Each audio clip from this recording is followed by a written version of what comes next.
Podcasting with Ceri Jones.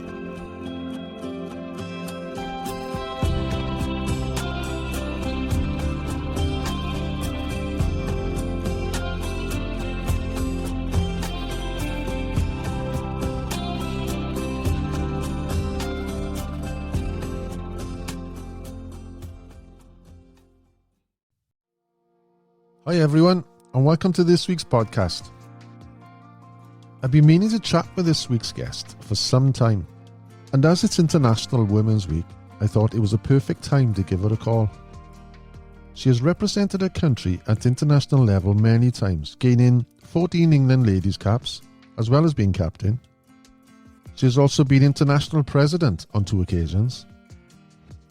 She's now retired from working in advertising with the country's leading fly fishing publications, and also played a big part in running CFR, Casting for Recovery, a fly fishing charity helping ladies recover from breast cancer. I hope you'll enjoy listening to this podcast as much as I did on making it. Her enthusiasm and passion for the sport of fly fishing comes across as she includes some hilarious stories, sure to put a smile on your face. Welcome to my chat with Sue Shaw.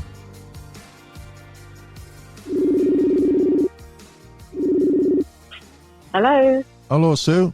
Hi, Ceri. It's great to chat again. Yes, I agree. It's really nice. You keeping busy in these mad times? Well, actually, the forecast for the next couple of days is horrendous, so making the most of it today. So I've been out for a walk this morning, just for a few miles, so that was really nice.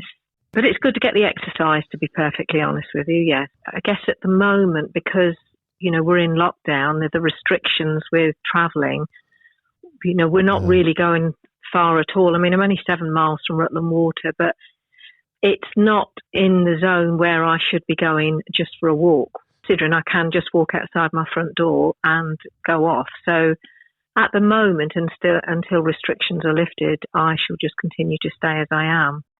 It's nice to be so close to Rutland, mind.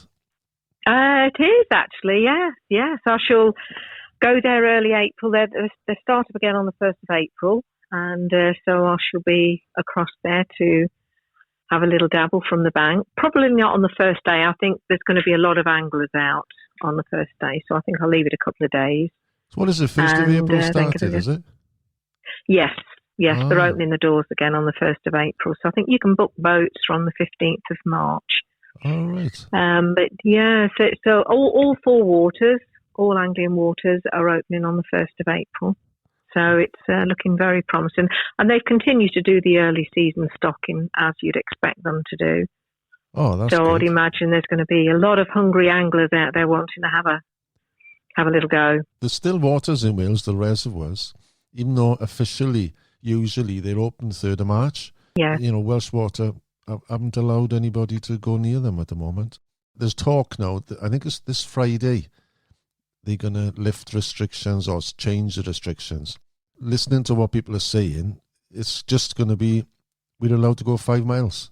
Frustrating if it was like that with you, with Rutland 7 miles. The problem is when there are grey areas, you listen to it on Facebook and you see all the comments, and then you've got someone posting on there that they've gone somewhere, they post a picture of themselves, and you know full well that they've travelled too far. Oh, yeah. Then somebody else thinks, well, if they can do it, so can I. Yeah. So I'm afraid if you choose to want to break the rules, then at least keep it to yourself, rather than putting it out there, because we don't want to be in this situation in a few months' time. We want it all to end, and you've just got to follow the rules, I'm afraid. I'm quite happy not going fishing, and just staying here, not going anywhere really out of my bounds, because it just isn't right to do so. Well, I'm counting the days. I can't wait now. I bought my season tickets in a couple of waters, local waters, actually. So yeah, well done. Do you have a season ticket anywhere? No, because in the past, you see, I've always worked, and it's never really, it would never have paid for me to have a season ticket anywhere, even though I've lived this close to Rutland for about 8 years now. It just wouldn't be worth having one, so I'll just pay as I go, if you like, rather than having a season ticket. And there really aren't any what I call small still waters around me. They're at least an hour, hour and a half to travel to anyway. So there's nothing that would encourage me to take out a season ticket. Having said that, this year will be the first time that I could potentially have one across the Anglian Water reservoirs.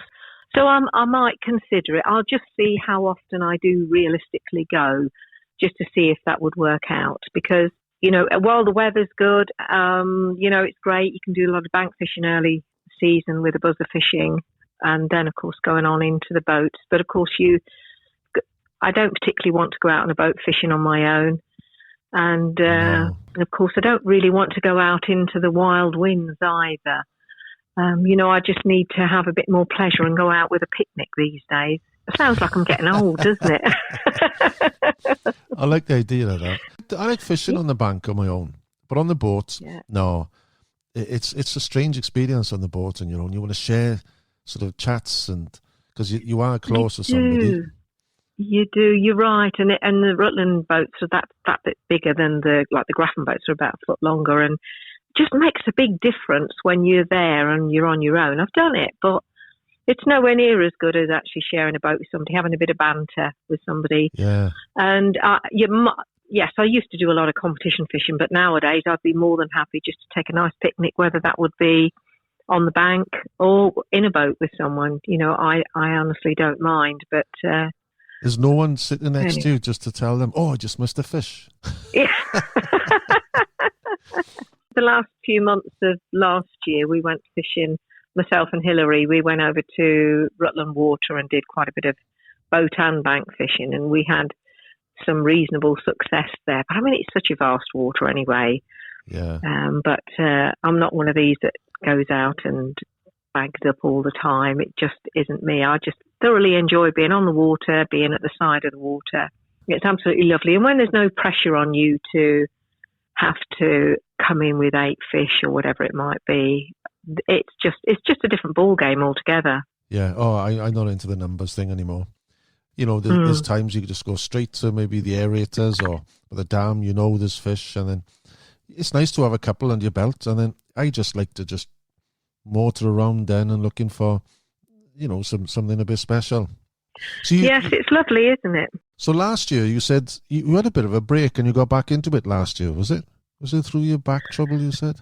Yes, I had a problem with my back. I was fishing at the England Ladies National at Draycote, and my back was in a real lot of pain, and, well, to be honest, I was in tears, and I just had to come off the water.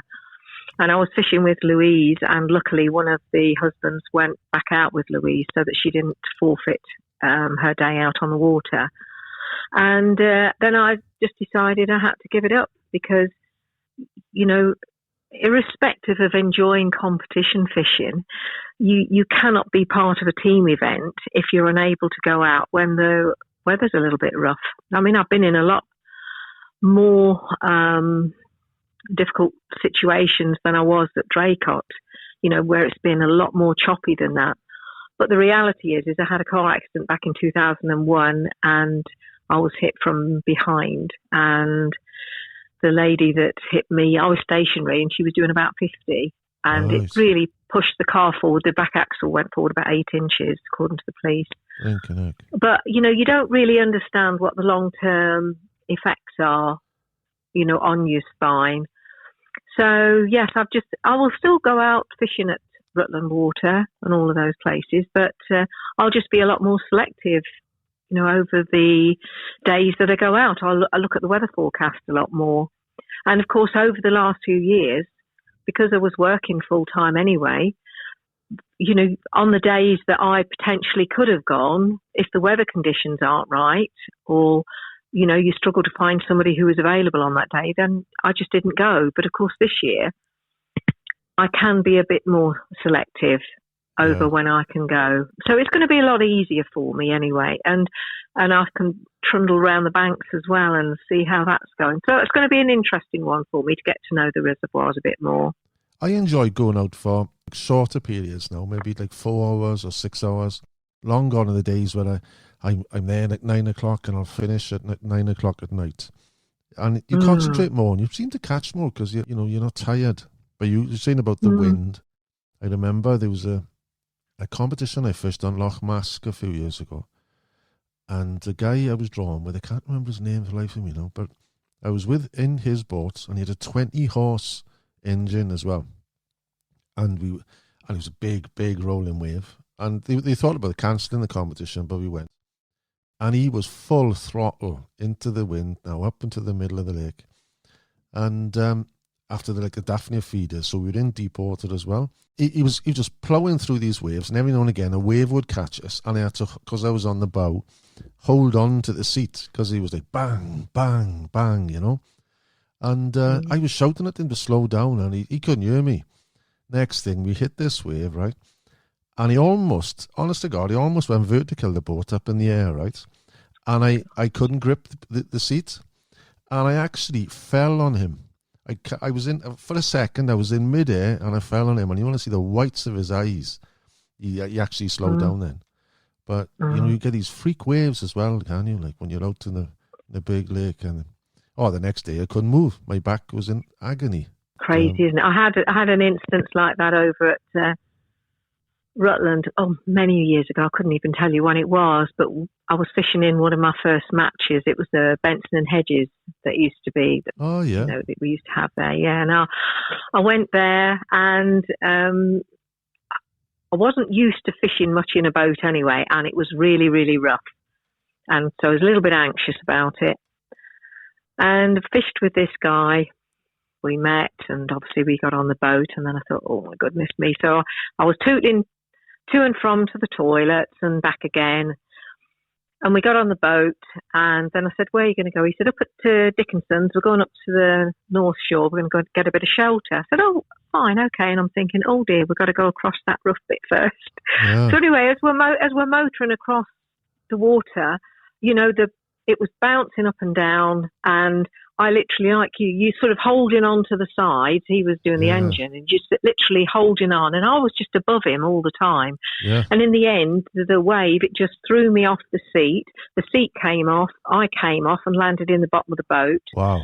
And then we ended up going across. We went down to the North Shore, and of course it settled down there. And of course, when we got there, I wanted to go to the loo again. And I thought, well, there's certainly no way I'm going all the way across there to go back. And so that was my initiation into using the bailer on the boat. Oh, no. And from then on, I never had a problem with it. I thought, well, if you've got to go, you've got to go. That was it. So I had no choice in it. I would never have gone through all that again. It just wouldn't have happened. So, we used to laugh about it, actually, because a lot of the ladies, obviously they simply won't want to go in there, but as long as you've got a long shirt on, it doesn't matter as far as I'm concerned. It's just what you do. It's just nature, isn't it, at the end of the day? Yeah. It never occurred to me what when you're fishing on a competition, like with the ladies, if they got to go or not. I think I fished once, that's all, with a lady in a competition once. Yeah, and that was in Rutland. But she must have kept it in well, because she didn't go at all. Yeah, you can, because it's a bit like a camel, you tend to psych yourself up, and you can actually go for 8 hours and not go. It can happen for sure, but obviously there are some places you can beach the boat and it's safe to do so, but most of the waters, realistically, it's just too dangerous anyway to beach the boat. But you've then got to go all the way back to the main clubhouse or the jetty, to get off and to go to the toilet and then come back again. Yeah. But hey-ho, the perils of being a lady, actually, at the end of the day. So you've done an awful lot of competition fishing over the years then. Was it 14 caps you was telling me the other day you had? Yeah, in fact, when you asked about it, I went and had a look because, I didn't even know what I'd got. And I've got, when I counted them up, I've got 14, but I've got 8 gold medals and 6 silver. Wow. So, and that's over a period of about 20 years when I started. So I did it for quite some time. And when I think back, I worked full time, and then you try to fit all this in at the same time. Yeah. But I mean, I've had some wonderful experiences, during my competition days. And, I was captain twice, and I was also humbled to be offered the position of international president at Buell in 2011 and in Grafham at 2015. So it's been a really good experience for me, something I will cherish forever. It's just part of what I've been privy to sort of be a part of, and with some great team members. Yeah. But we've had some funny episodes. I'll tell you one little story. I was thinking about it the other day about a little something that happened in one of our. Yeah, well, this happened in Scotland, and it was one of our internationals. And I was working on the magazines at the time, and I was visiting some of our customers. So I was a day late going up there. And so all the rest of the team, we'd arrived before we should do anyway, or we needed to. And I arrived a day after they did. Well, of course, it's not official practice days or anything like that. It's all at our leisure and cost. And so when they arrived on that evening, they all went out and went up to the local hostelry, as they do. And, of course, they came back. And the next day I arrived, I wanted to go out that night. And, of course, nobody else did because they'd all had quite a late night. They'd enjoyed themselves. So I just went out on my own. I thought, well, I'm just going to have a little wander out. And I bumped into Marion Davis, from Wales. Yeah. Yeah, I bumped into her and we chatted about where she was heading. She was going up to the pub. I said, well, I'll just walk up to the pub with you.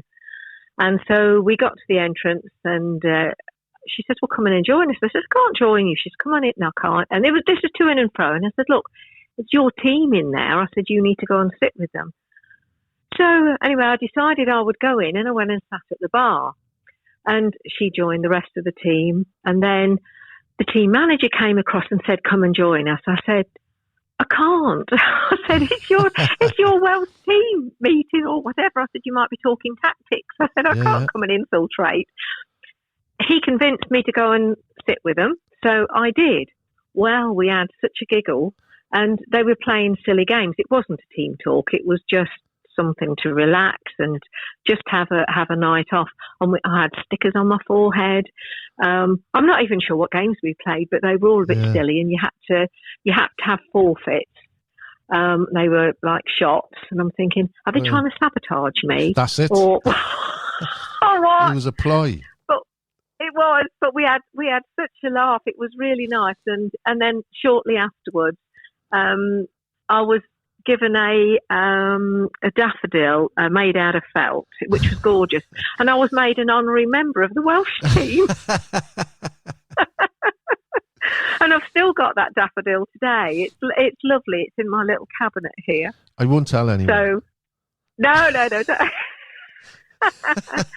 But you know something. I've met some great characters over the years in my competition fishing days. It's been a privilege actually to fish for England. I don't really think about it too much, but when I look in my little cabinet here with all my glassware and all sorts of things in there, and I just think, actually you didn't do too bad. And yet I didn't set out to. The thing is that I didn't set out to do it. I'm not even competitive in the normal world. That just isn't me. Some people are born competitive, and I'm not.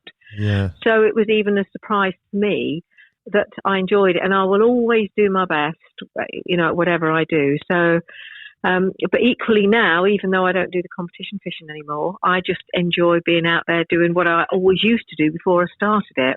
So you've hung up your competition cap now, then? Yes. Wouldn't you want to be like a team coach, or have you thought of a manager or something? No, I'm not technical enough, to be honest. I mean, I know it is a possibility of looking down that line, but you've still got to be out on the water. You've still got to be out there doing it. You are part of the team, so it all comes back to how rough it is. And how can you say to everyone you need to go out on the water actually if you're not going to do it yourself? Yeah. And it would be really difficult now to go down that route, I'm afraid. So I would go along and support. Now I have more time. I wouldn't have a problem with that. But to be actively involved and have a position there, I don't think that would be me anymore now. Yeah. But I mean, for many years, I was part of the England Lady Fly Fishers, and I've been in various roles. From being the press officer and doing the treasurer role, and I thoroughly enjoyed those elements to it, as well as the fishing side of things. But then, of course, we then joined with the Angling Trust, and of course, all of our membership then it just disappeared because we're now under a different association.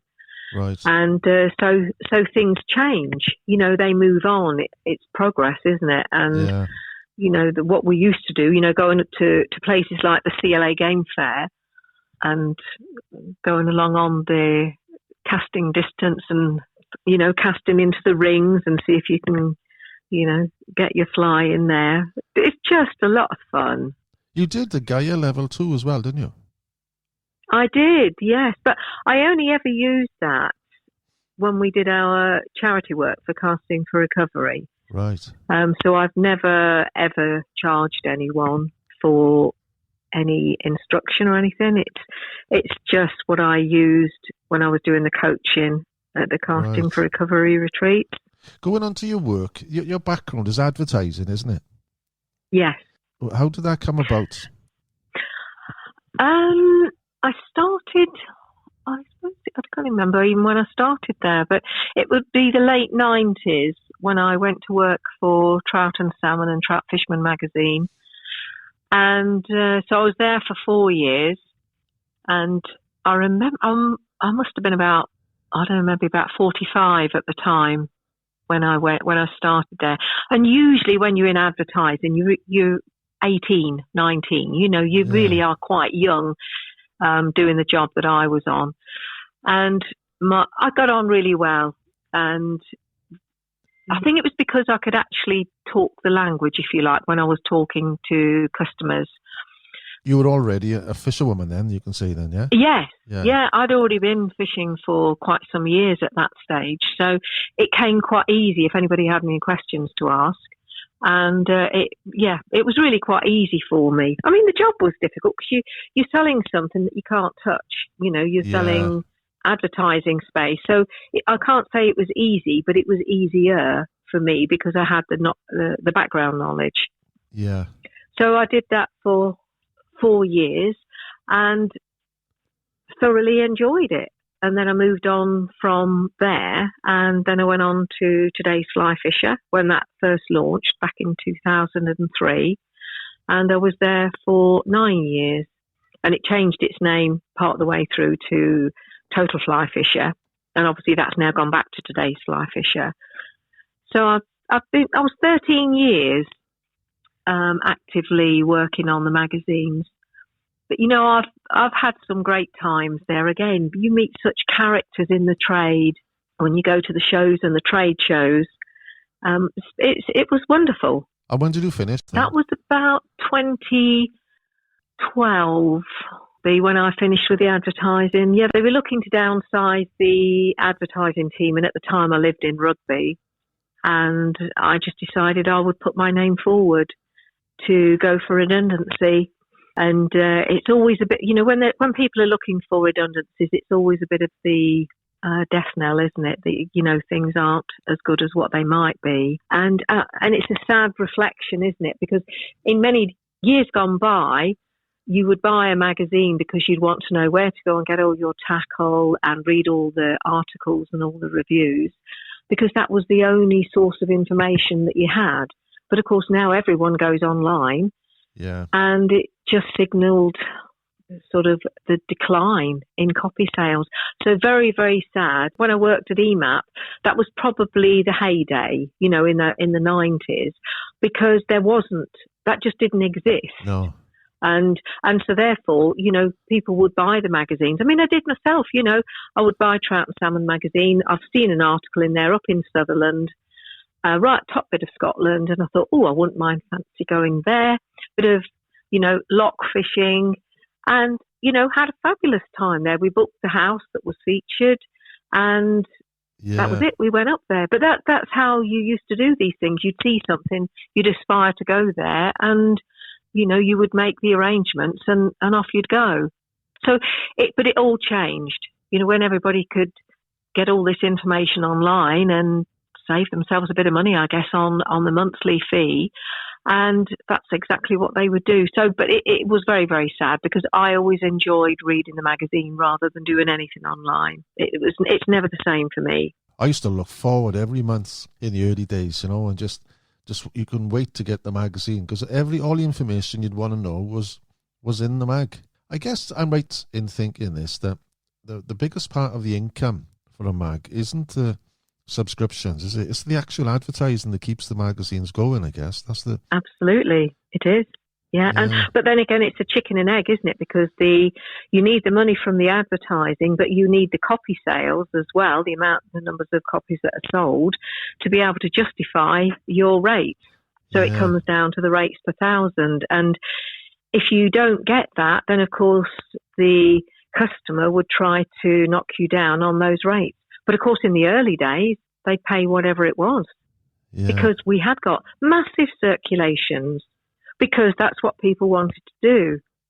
And so it signalled its own decline in many ways. And of course, the overheads, the cost of the building, the cost of the staff, of the repro team, the designers, they're all static.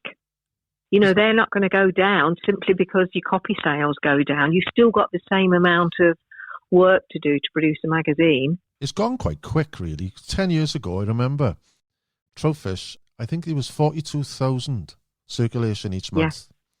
And then it's gone in 10 years from 42. Well, they've finished, they've merged now with Trout and Salmon, I know. But where do you see magazines in the future then? Not just fishing ones, general ones. Without advertising, they're not going to last, I guess, then. Well, I think there's always going to be a market for it, for the older generation, and I include myself in that, because I much prefer to flick through a magazine, whatever genre it is. It doesn't matter to me. I would rather do that than go online. You can buy all your daily newspapers online as well if you want to do that, but I couldn't do that. I'd rather walk across the shop and go and pick one up and come back and read it. Yeah. It just isn't something that I'm interested in. But there's a lot of the population that they've got the Kindles and they will read the books and do all of that. I'd rather open a book and read a book. It's not for everyone, but I'm not sure the way it will go. You'll still go into the likes of W.H. Smith and the supermarkets, and they're still selling lots and lots of magazines. But there's going to be a natural decline. I know even on the fishing side, there's so many titles that have been lost over the years simply because they just couldn't pay their way. Yeah. So very sad indeed. I think you've got to change with the times, I guess, with the different media. That's why I started with the podcast, to be honest, this year. And people do like to chat about fishing, I think, as well. So. Well, it's good when you can talk about fishing. The problem with me is I don't really have none of my friends around where I live, none of them go fishing. But they just have no interest. They have no idea what it's all about. And we don't have any fisheries, apart from Rutland Water, but we don't have any fisheries that I could conceivably take them to either.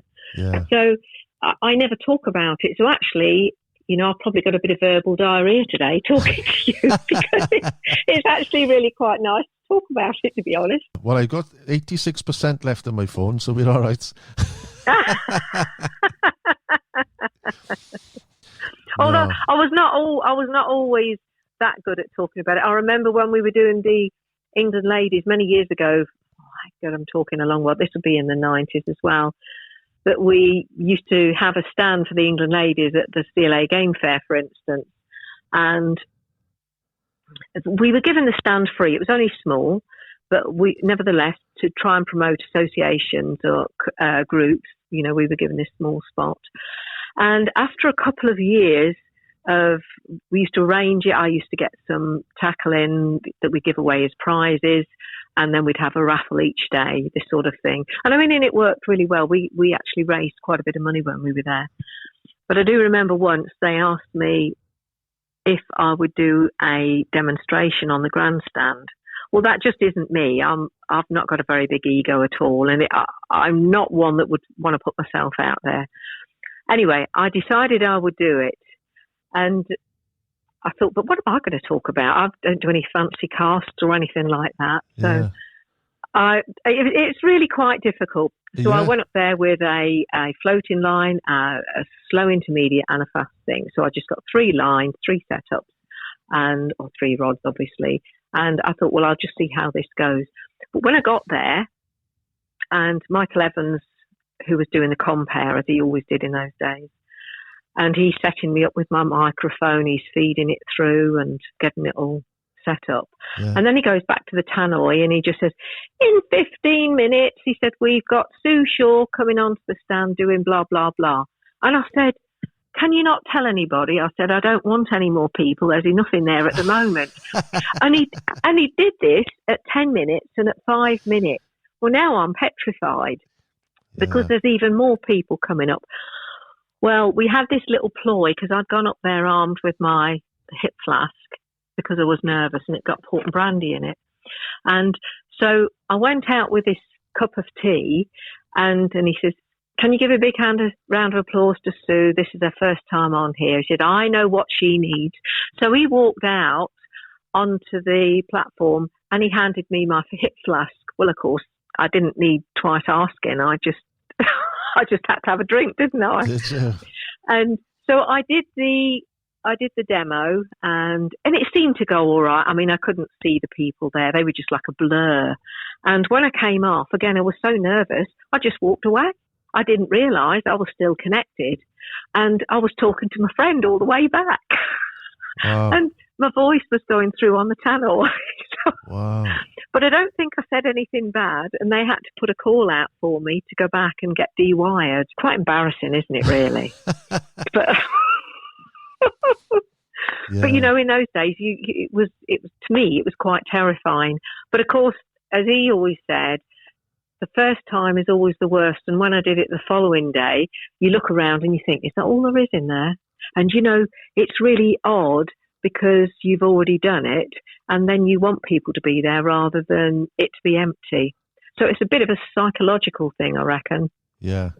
I understand how you can be really nervous because I used to do, well, I still do, talks up and down the country on different trips I've had. And then you'd go to, I think it was, I've been to, I'm not sure if it was the Congleton one I did once. And it was the first one I did. And you don't really know what to expect. And you think, is it going to be like 100 people there? And my stomach was turning over. And I was thinking of it. And I had the notes done to one side. And then as soon as I got there then, I felt like throwing up. And it was like loads of people there. But you know what? As soon as I actually started, I didn't need the notes. It was natural then. You know, and they loved it. And when you love something and talk and you got a passion for something, it's easy. But I love doing it now. It's true, isn't it? And, you know, I've given a few talks of latter years talking about my charity work, you know, with Casting for Recovery. And I found that really easy because, you know, you are talking about something that you really have a passion for and it does come across well. You've got to truly engage with the audience and get them on your side. And yeah, it does work. You know, say when you are talking about a subject that you are really interested in, then that really works. You've mentioned a couple of times now the Casting for Recovery.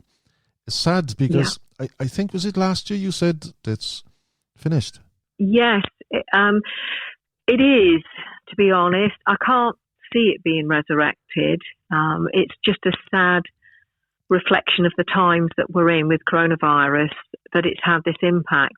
And last year in 2020, we literally mothballed the whole of CFR for that year.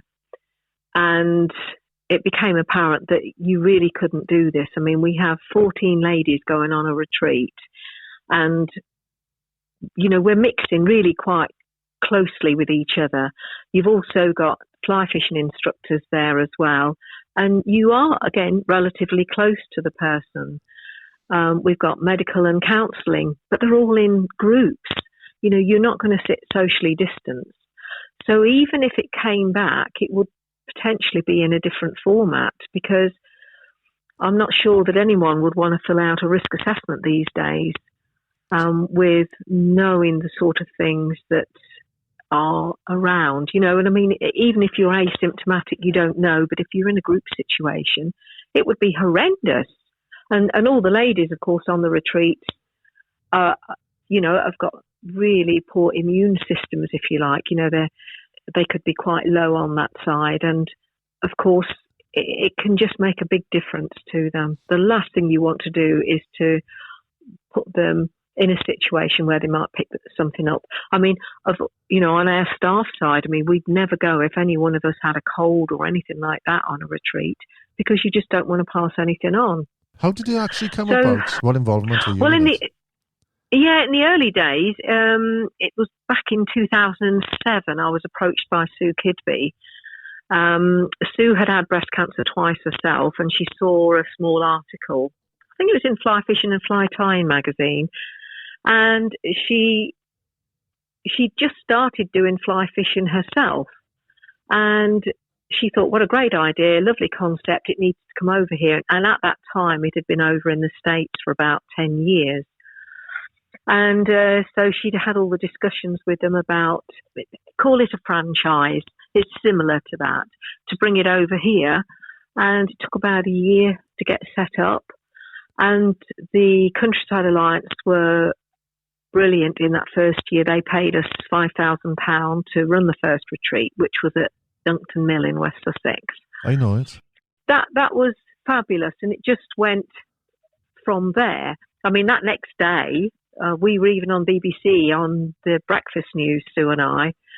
We had to go back to the venue, and so we were on at about 7:20 and about 8:20 in the morning. So it was great to get fly fishing in the media, if you like, in mainstream media on the news. So it was fabulous.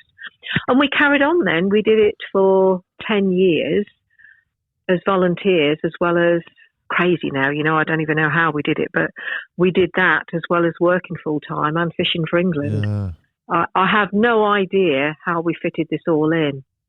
But, I mean, over that period of time, we've had, well, actually, since we finished it in 2019 when we held our last retreat, that was retreat number 54, and 692 ladies had actually been through the retreats in those 14 years. Blinking heck. But the last 4 years, I was actually employed by the Countryside Alliance to run the retreats, and Sue did what she always wanted to do, which was to go over to Ireland. So her and her husband Dave, they moved across there, and they live on the edge of Loch Corrib, which is fabulous. So, but I continued to volunteer, and then eventually was employed to run the retreats. So I've been involved with it since 2007. So, but I mean, we've had some fabulous weekends. You know, they're 2.5 days, although it would be like 5 days for us, because we would arrive on the Thursday and very often go home on the Monday. Yeah. And but fabulous. We'd have about 8 or 9 staff, 14 ladies, and then on the Sunday itself, we'd have 14 fishing guides who again gave up their Sunday to come along, and many of them came back year after year after year to support us. How did you get the tackle then? The tackle in the early days, we got that from Orvis. Right, yeah. That was fabulous. They were one of the initial sponsors of CFR over in the States, and so it was natural that we should approach them over here when we were setting this up. So I arranged a meeting with Michael Edwards, who since has passed, sadly. But we arranged the meeting down there, and they were fabulous. And they gave us everything that we needed. They gave us all the rods, reels, lines, tippet material, flies. They gave us waterproof clothing, you know, jackets, waistcoats, caps. They more or less gave us everything that we needed to set it off.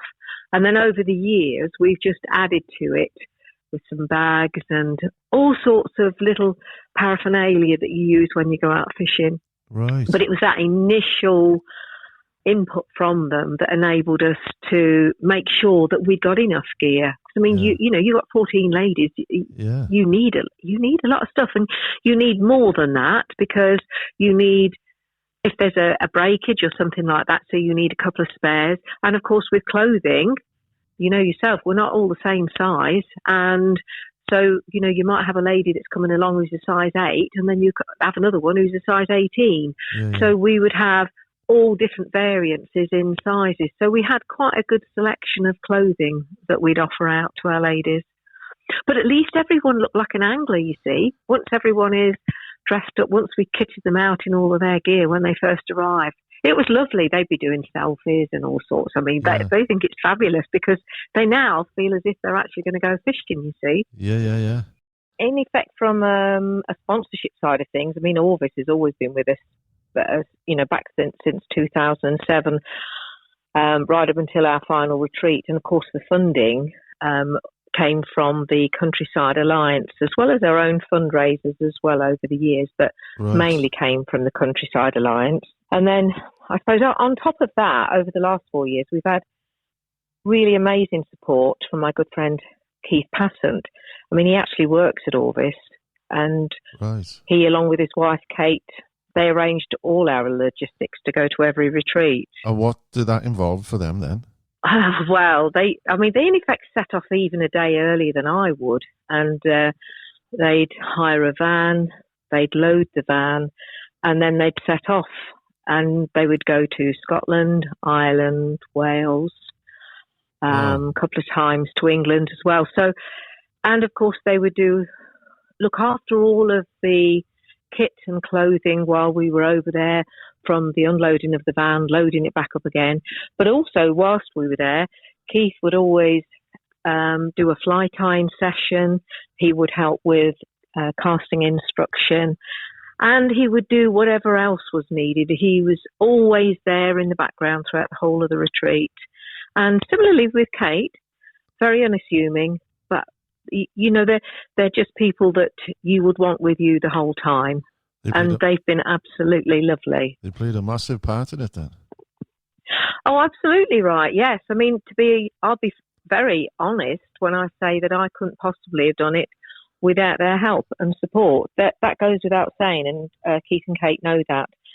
Because whilst we've had fantastic support over the years with all of our medical counselling and fly tying instructors and fly casting instructors and everyone else associated with it, you know, at the end of the day, you need somebody to, you know, to have your back, and somebody who's there you chat to prior to the retreat, during the retreat, after the retreat.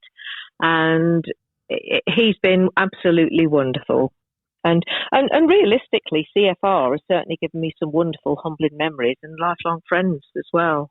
I will tell you this little thing. Yeah. It's quite funny.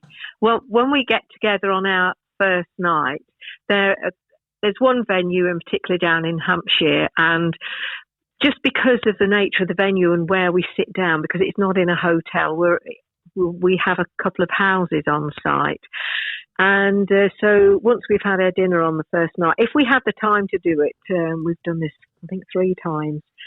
And we had a set of cards, like playing cards, and we sort of randomly pick them out, and then we pair 2 people up together. This is the ladies and the staff.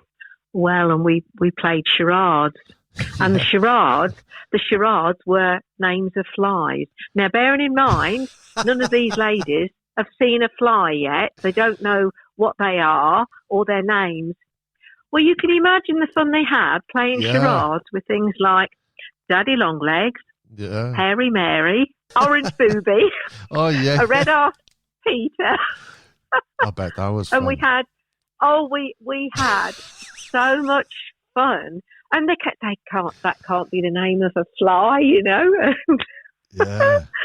But to be honest, it was just a lot of fun. And if if you're trying to encourage someone to get to know each other, and everyone's a bit daunted by where they've come to and who everyone is. I can Well, visualize it. Yeah. if you can get them giggling and having a bit of fun, their literally their demeanour changes. Yeah, they're just there, and they're just they're up for anything. They'll just come along and enjoy it because we made them feel so welcome. So, and we looked after them. We mothered them literally all weekend, and it's been fabulous. And I haven't got enough time to go through any of the feedback with you. Yeah. But, I've got pages and pages and pages of feedback over the years. And whilst I'm there doing the role as the coordinator at the weekend, it's the whole team that makes the event work as well as it does. But, it's when I get home and then I start getting all these emails back, and that's when I get the box of tissues out. And I think, did we really do that? Yeah. And actually we did, but as it's just a group, and it's amazing, what fishing does, how therapeutic it is. I guess it's not just the mental health of being outside and the well-being. It's actually, I suppose, it's physically good for the recovery, yeah? For the casting. It is. It's because you're exercising, the way you move your arm. It's really good exercises for you as well. Yeah. And in fact, the exercises that you're given post-surgery are very similar to the exercises that you do when you're casting. It's when you lift your arm up to your telephone position, if you like. Yeah. If you do that when you're lifting the rod off, if you're just doing a straightforward overhead cast. And then if you're pulling something back through the water, if you're doing some long strokes, pulling a fly back, both of those actions are very similar to the exercises that are given post-surgery. And that's how the CFR started in the first place, by a fly fisher and a surgeon over in the States. And they realised that there was the synergy between the two. And that's kind of how it was born. It'd be great if someone else sort of kicked something else off again now in replace of it. I think there's a notion to say it could literally come back to life, but maybe in a slightly different format. Yeah. And maybe it doesn't have to be residential, for instance.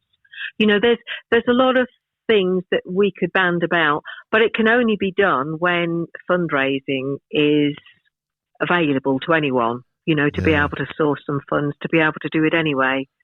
So I think it's not going to be this year because of the way that things are, but somebody may think about it next year and it may happen then. I don't know is the answer, Ceri. It's a difficult one. Oh, so we've had some incredible laughs on CFR.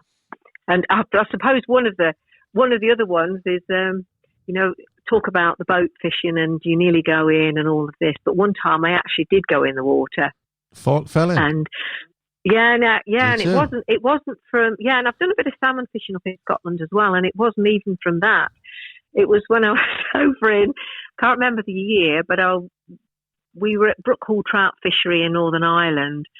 And we just finished a retreat and a few of us stayed on. So we took a few of the fly rods that the fishery had and just thought, well, we'll give it a little go. Because most of the time we don't get fishing over that weekend at all. Yeah. And it'd been raining quite a bit and the ground was really quite squelchy. And I hooked into this small trout and literally I just slid in. The ground went and my toes just went and you've got nothing to hold on to, and I went in the water. Well, I quickly spun around so that I could get hold of the side, because I got my phone and my keys in my pocket. So I spun around, got there, and then all I could hear from the other side, is that Sue over there? Is she in the water? Oh, I don't know. I think she's fell in. Then it was this whoosh, whoosh, whoosh. And they just carried on fishing. They just left me. Jeez. And I thought to myself, what am I supposed to do? Then luckily Kenny came round and he'd got one of these Japanese Akitas, massive dog. And it wasn't the friendliest of dogs because it was a guard dog. And here am I, just with my head on the ground. and I thought it was going to eat me, but all it wanted to do was lick me, and I think because it knew it could get away with it. Oh, my God. But then my legs went to jelly then because I laughed so much. And did you have the fish? Yeah, I mean, luckily, once I got out, I don't know, maybe it's just automatic reaction, but I held my rod up all the time. And while I was in the water, I'd still got the rod up in the air. And when I got out and I stood up and I lifted it up even further and the fish was still on. It's a bit like a river runs through it. Yeah, it is actually. But at least we released the fish and he was there to fight another day. So it all worked out well in the end. But the girls still carried on fishing. I shall never forgive them for it. How did it all start for you then? When did you actually cast the line first? Oh, that was, I remember that well. That was back in 79. I went over to Ireland and we went fishing, myself and my partner then. We went to County Cavan and we just did quite a bit of fishing. We did a bit of golfing and all sorts. And in them days, the fishing was really quite prolific, I suppose you'd say. So we fished a few rivers, but not that I can remember what they were called. And the fishing was relatively, I think it was easy. For me, as a total novice, didn't really know what I was doing. And I would catch 70 a day, coarse fish. Yeah. And I thought this was fabulous. And of course, when we came back, I just decided to take it up. So I started getting all the gear. And that was it. I did it for 3 years. And at the time I worked at British Telecom, so I joined the angling section there. And we used to go out every Sunday morning, going fishing, and just thoroughly enjoyed it. Never really wanted the competitive side of things. They just put 50p in the thing for the draw. But I just enjoyed being there. But after 3 years, I guess it was more a case of I'd got too much gear. And it was a bit of a trudge when you'd got to go through muddy fields to get to, the river, to go fishing. And so that was it. We found fly fishing. And after that, so sold the golf club, sold the coarse fishing gear, and then got some trout and salmon gear instead. That's the great thing with fly fishing. You can just literally spur the moment and think, right, I want to go fishing. And you can just grab your waistcoat and a rod and go. With coarse fishing, you've got to prepare your bait, or sea fishing. You've got to plan everything, haven't you? That's a great thing. You just go for an hour or two. I've done a little bit of coarse fishing, to be honest, over the years. And I thoroughly enjoyed it. Something quite nice and relaxed on a summer's day, looking at a float, see the bubbles around. It is nice. I can see the attraction with it. I can. I've been out in some, horrendous conditions as well, because I'd agreed to go on a particular day and you sit there under your umbrella and it can be a bit iffy, especially when you've got a bull comes up behind you and, starts rubbing up against the umbrella. That can be a bit unnerving, I must admit. But apart from that, I enjoyed doing it, but equally I enjoyed the start of the journey, doing the fly fishing, trying to learn what you needed. And I got my first rod when I worked at BT, and we had a phone shop that was in Woolies then, and they had a bargain rail, and I bought my first rod, which was £10. It was a Shakespeare rod, and I used that for many years. Do you know what? I've heard this story so many times. So many people had their first rod on Woolworth. Yeah, it was incredible, really. But then again, over the years, to be honest, I've never spent much money on my tackle. You see, I can honestly say I'm not a tackle tart, because I just don't spend a lot of money on it. And even when I was working in the trade, I would, if something broke, I would just go in there and just ask if there was anything that I could possibly have that the manufacturer didn't need to go back to them. A lot of the stuff did go back to them, but some they didn't want it back once it had been reviewed. Yeah. And so I would just see if there was anything in there that was the size I wanted, and that would be it. Yeah. And so I'd just come away with my next rod then, and that was it. And I honestly can't remember buying a rod. And I understand why people do pay £500-600 or whatever it is to buy a rod, and you've got a nice sparkly reel. I understand, but it's just never been me. I've just never seen the fascination in it, because I don't look at either of them when I'm fishing. I'm looking out at the water. So unless somebody comes by and says, "Oh, that's pretty," it just isn't what I'm interested in. And in fact, I don't look after my gear. I mean, this is an awful admission, isn't it? I don't look after it at all. I said to you, I hadn't been fishing for a few years because of my back, and then I started up again last year. And all my reels and lines were still on there from how they were, and I just went out and carried on fishing again. Didn't even oil them up? Never touched them. No, I think one had even got the same tippet on it. Yeah, I just didn't change it at all. But it works. I rarely bought new gear. It's only up until about 2 or 3 years ago. I was still using Orvis Battenkill reels, the first, the ones like from 20, 25 years ago. But they were still working perfectly, like a watch. And it was Christmas Day, it was. And I remember it actually came in the post about, I don't know, like 3 weeks before Christmas. But I didn't want to open it. I had an Orvis Rainbow rod and reel and the fly line. And I just waited until Christmas Day. And you know what? I opened the box and I sat all morning with a reel to my ear, listening to the click. How sad is that? Oh. I know. Have you got any goals for this year? Goals for this year? To enjoy my fishing, to enjoy the time that I've got now. I'm semi-retired. But just to take things a bit more easy, I guess. I've never taken myself too seriously anyway, but just have a bit of fun. And we do that like on a Friday night, our local group, our friends in the village, we have a Zoom meeting and we have quizzes. And, it's all about having a laugh. Yeah. Life's far too short to take things too seriously. I mean, I've always been half glass full, which it is at the moment, actually. So, well, I listened to the podcast with Paul Proctor, and I thought, well, if he can have a can of beer, I thought, well, I'm having a port and brandy. So, cheers. I've got a cup of coffee. That's not fair. You should have warned me. I should have done, shouldn't I? I know. I like my port. Did I mention it on it? Yeah, the hot port I like.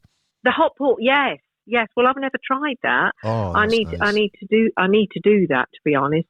Well, it's medicinal anyway. Yeah. Me, I bet you what you like. It's going to be a bit like mulled wine, and I really like that anyway. Yeah. So I would imagine it's going to be a similar vein. Yeah. Port, hot water, slice of lemon, and a couple of cloves in it, and a bit of sugar. Well, I wouldn't have put any water in it. Just some brandy. Yeah, maybe just the brandy, eh? Yeah.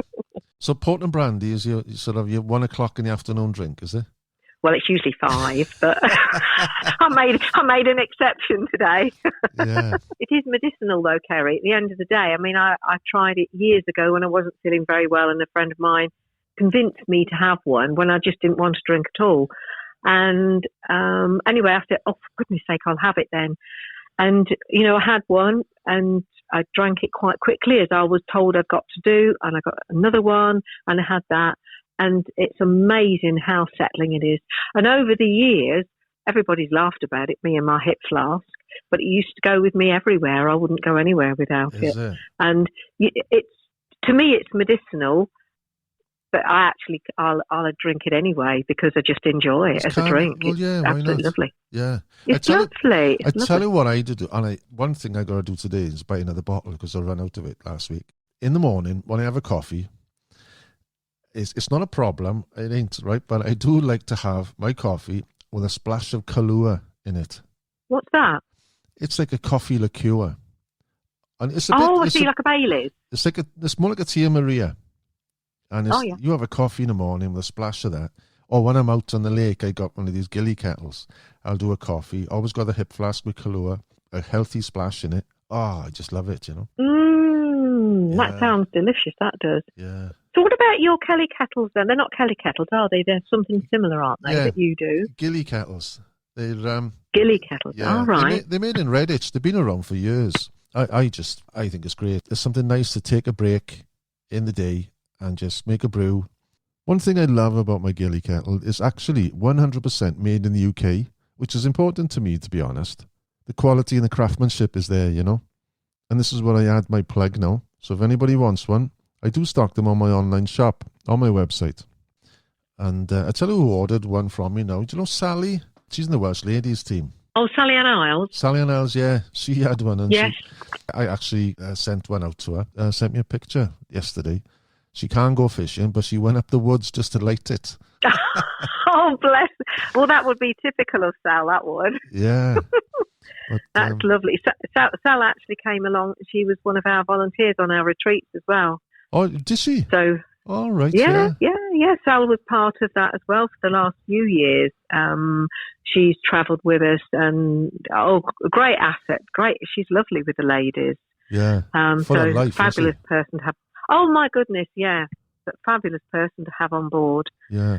You've got to rein her in sometimes because the enthusiasm, it's there, isn't it? It's brilliant. Brilliant. No, we've had some wonderful times on retreat with her, and the ladies absolutely adore her because of her. She plays the spoons, on the get-togethers as well. So she's an actual drummer. Oh no, she is. Yeah. Well, one year when we went to Wales, only about 3 years ago, I think it was, in the hotel, she asked if a friend of hers could come along on the opening night and do a little session, just as a bit of a get together, get to know each other, and we agreed to it. So this lady came along, and funnily enough, in the hotel itself, there was a pair of bongos. I think they were called congas. Yeah. And so they were in the corner. We asked if we could use them, and Sally was there doing it. So she was there sort of supporting this singer. But it was brilliant to see. So even though our retreats have a certain format, we do modify them if it's appropriate, and we feel that we can do it, and it's going to be beneficial to the ladies that are there. She's going to be over the moon with us mentioning her name now, because she's one of my biggest fans. Won't she? Every podcast she listens to and she comments. Yeah, it's brilliant. Does she? Oh, that's fabulous, isn't it? Yeah. No, she's been a brilliant asset, and she, like everyone else, was really upset when, we said that CFR was over. But as I say, if it happens again, it does, and I will be only too happy to support anybody that wants to take it on board. So let's just watch this space. That's all we can do, isn't it? Because, we don't know. We're in this situation where we don't know what's going on, what will happen, how the world will be in 6 months or a year's time. So rather than speculating, I think we just need to wait and see. So we'll take it by there. There's one more question, which I ask everyone, and you know what's coming up. Where would you want to be to make your last cast? Well, I did think about this because you did preempt to say that this is what it would be, and I really struggled with it because I don't have a favourite place as such. I guess if I had to choose one, it would be somewhere like Buell Water, because it has got such a lot of fond memories for me. But when I'm taking my last cast, I'll probably have dementia by then anyway. And the reality is that I probably won't know where I am anyway. You probably think it's your first cast. It probably will do. That's a good point, actually, yeah. Wow. But I really appreciate you asking me on, Ceri. I mean, it's really nice to be invited on something like this. And what it has actually done is, but what it's done as well is it's made me think about things, that I've done, rather than it all sitting there in the grey matter in the past. It's just made me sort of think, okay, so what did I do there? And, so I've tried to sort of remember, things that happened, and really enjoyed it. Yeah. Good. Well, hopefully maybe we can meet up one day, and when we do, I will actually bring my kettle with me, and you bring your hip flask, and I'll bring mine. Well, that sounds a fantastic plan then. You're on. I'll let you know when I'm coming over to Wales, because I'm hoping to get over to Garnfood at some stage. Oh, right, and maybe stay in one of the cottages there. Absolutely. So I will definitely let you know when I'm coming over. Fingers crossed anyway, but no, I do want to get over there this year for a bit of pleasure fishing. And no doubt Sally will come along as well. That'll be good. Yeah, we'll have a tea party with the kettles everywhere then. We could, couldn't we? That's exciting. I'm looking forward to it already. Well, I thoroughly enjoyed it, and I look forward to meeting you, hopefully this season. Yep, that'll be lovely. And I'm sure that will happen this year anyway, Ceri. Fantastic. Thanks for your call. Thanks, Sue. Take care. Thanks. You too. Bye. Bye. If this is your first time tuning in, make sure you catch all future episodes by clicking subscribe via the links on my website, castingwithkerryjones.com, or via iTunes or your favourite podcatcher. If you like what you've heard on this episode, feel free to drop me a line via my website. Tell me what you've enjoyed, ask a question, or better yet, tell me what you want to hear more of in the future. And if you're looking for additional tips, tackle reviews or venue information, or just want to see what's been hitting the back of my net lately, search up Casting with Kerry Jones on Facebook or follow me on Instagram. And if you still want more, I'm regularly uploading video content onto the Casting with Kerry Jones YouTube channel, so just check that out and subscribe over there too. Wherever you follow, subscribe, comment or message, I look forward to catching up soon for a good fishing chat. Well, I think that's all for now. So until next time, tight lines and don't strike too soon.